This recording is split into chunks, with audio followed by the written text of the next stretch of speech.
Ready for new coordinates? Yeah, we got some anxious people up here. 8, 3, 9, 6. Red element maneuvering in on them. Captain, there's an element moving in on you.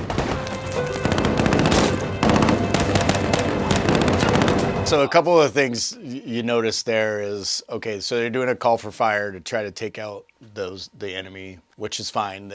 They were trying to call in the coordinates. But one thing you notice there, and one thing that rarely happens, is the guys from the team were firing full auto at times, which that rarely happens because you're just wasting ammo. So we always basically fire semi-automatic and try to make, specific, well-aimed shots so you can conserve ammo, because you're only carrying so much ammo on you, especially on a mission like this. Like, that's a Hollywood thing that, that they always like to do.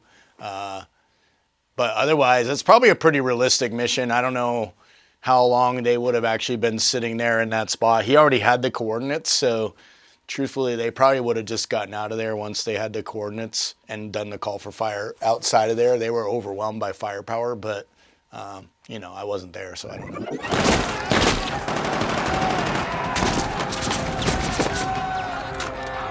Captain! What's the order? He probably wasn't yelling out Captain. Everybody's on usually a first name basis. That just doesn't happen.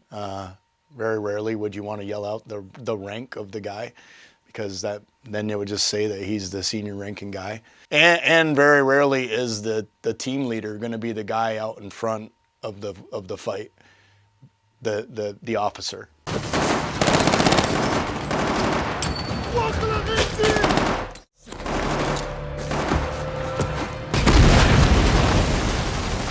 Like, that probably didn't happen. You're not going to pick up a grenade that just got thrown. You're going to get the hell away from it. Look out!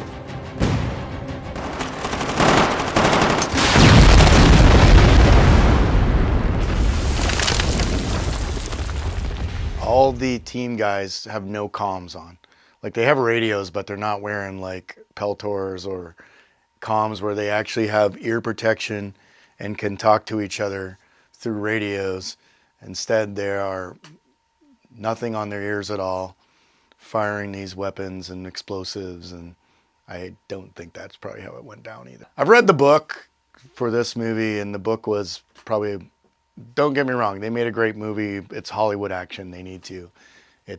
Those guys definitely were over there, and they did do this fight, but I don't think that all the stuff went down exactly like the movie.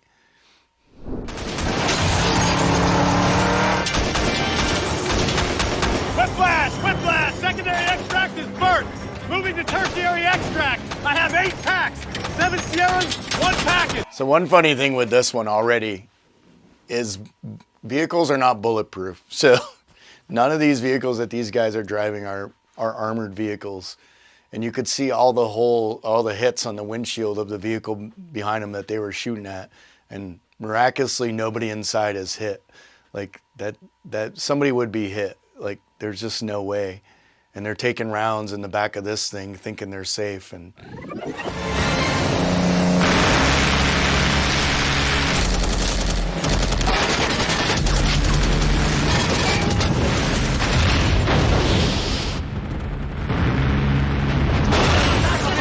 the Swick boats are amazing. Those Swick boat drivers and the Swick boats they're sick, man.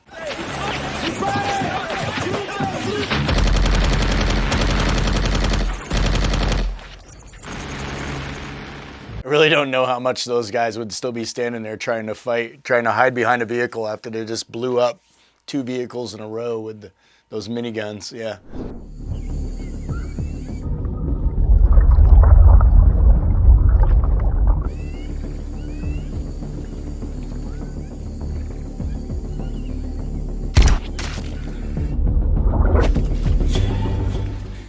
That guy probably wouldn't have fallen backwards from that shot. He would have fallen sideways.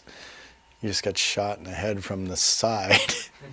Yeah, and I'm surprised this is a Navy SEAL movie, so a little different than what I did, but they not wearing any goggles or breathing apparatus under the water, so they wouldn't be able to even see in the water as they're moving.